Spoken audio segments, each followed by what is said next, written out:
यार टिल्लू, हम लोग बहुत दिन से कुछ खेले नहीं है। चल तो कुछ खेलते हैं यार। सही बोल रहा है बिल्लू यार। लेकिन क्या खेलेंगे? बारिश जैसा मौसम तो लगता है आसमान को देख के। देखते क्या खेलेंगे। ओए बिल्लू, तेरे पापा आ रहे हैं पीछे से।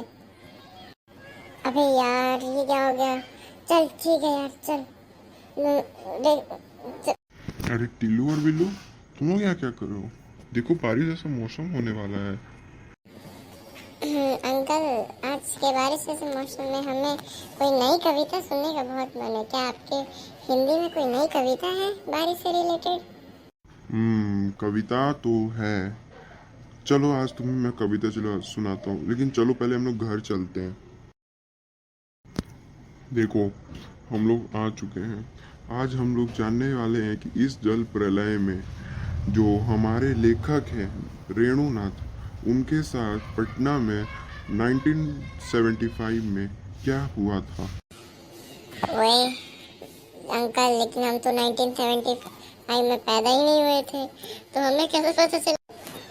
सही बोल रहे हैं यार तू तो।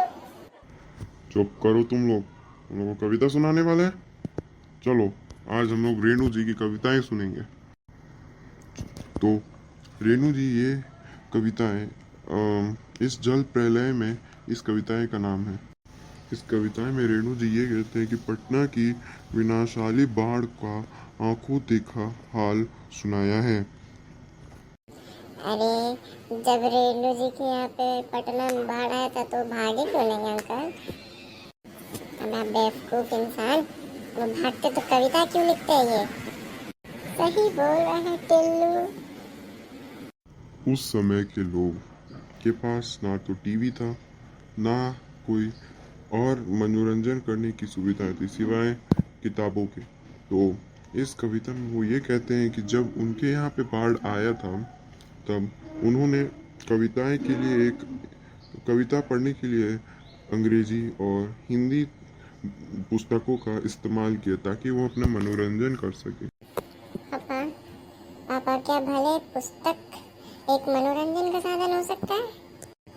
हाँ अंकल, हम लोग तो बिना मोबाइल टीवी का कोई साधन ही नहीं हो रहा। सुनो पहले तुम लोग बात मेरा।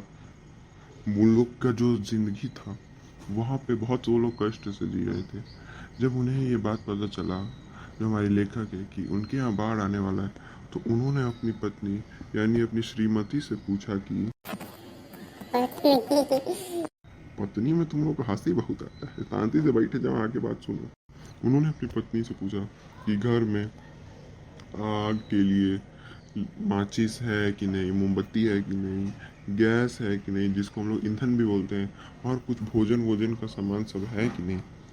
उन्होंने की पत्नी ने ये बोला कि हम लोग के घर में हर तरीके का सामान अभी पड़ा हुआ है, तो कुछ खरीदने की ज़रूरत नहीं है। और उस समय की एक और रोमांचक बात हमें ये पता चलती है कि वहाँ के लोगों को जब वहाँ का जब लोगों को जब कुछ मनोरंजन करने के लिए था तो वो लोग बुक पढ़ते थे। मगर क्यों उन लोग जब वहाँ पे बाढ़ आया था तो सारी दुकानें बंद हो रही थी, तब क्यों पान की दुकान सबसे ज़्यादा चल रही थी। ऐसे कैसे हो सकता है कि सब जगह दुकान बंद है तो पान की दुकान चल रही हो? ये तो सोचने वाली बात है। हाँ पापा, हम लोग को तो नहीं पता।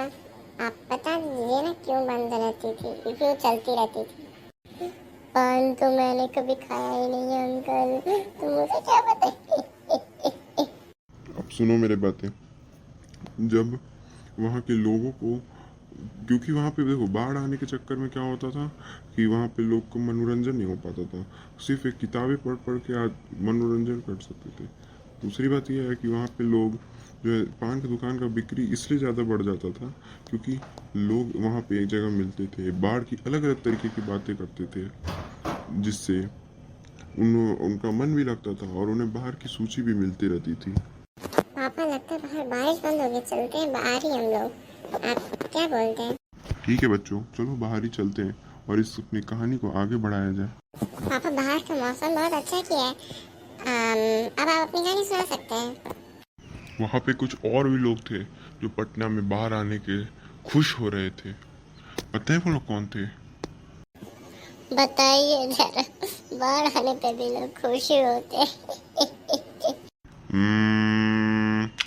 वहाँ पे जो बाढ़ आई थी उसको देख के लोग, वहाँ के जो आसपास के छोटे मोटे गांव हैं वहाँ के लोग इसलिए खुश होते थे क्योंकि पटना में जब बाढ़ आया तब इनको मदद करना है, बट जब हम लोग क्या बाढ़ आया तो ये लोग वहाँ देखने भी नहीं आए।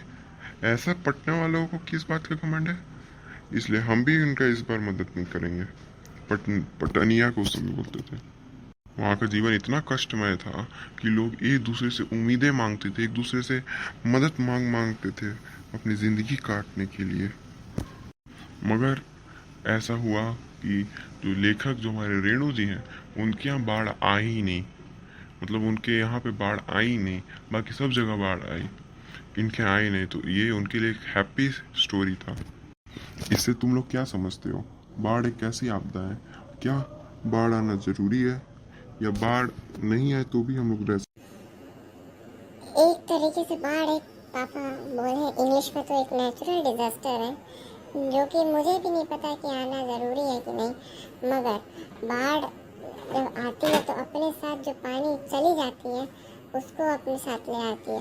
और भी बहुत तरीके के बाढ़ आने के कुछ फ़ायदे भी हैं और बहुत कुछ नुकसान भी है उसके। देखिए, मुझे उतना तो नहीं समझ में आया, बट इतना समझ में आया कि जो बाढ़ है वो एक, इस जो आप कथन सुनाए कि बाढ़ एक आपदाएं बताई हैं, और भी परेशानी की आपदा होती होगी जो कि जीवन को बहुत ज़्यादा कष्टमय करती होंगी। ये सब आपदाएं जो हैं, ये सब जो आपदाएं होते हैं, वो लोग जो है वो लोग को एक तरीके से वो लोग एक अच्छी आपदाएं को कहा जाएगा। बच्चों, तुम लोग का भी बात सही है। और देखते हैं कि जो इस वीडियो को देख रहे हैं उनकी क्या राय है। तो बच्चों, आप लोग की क्या राय है वो मुझे कमेंट्स में ज़रूर बताइएगा। और आज का सेशन यही ख़त्म करते हैं। Thank you for watching our session. You are enjoying us. Bye bye बच्चों। Bye bye. मैं पिल्लू फिर मिलूँ, और मैं भी पिल्लू फिर मिलूँगा। हाय, बाय बाय।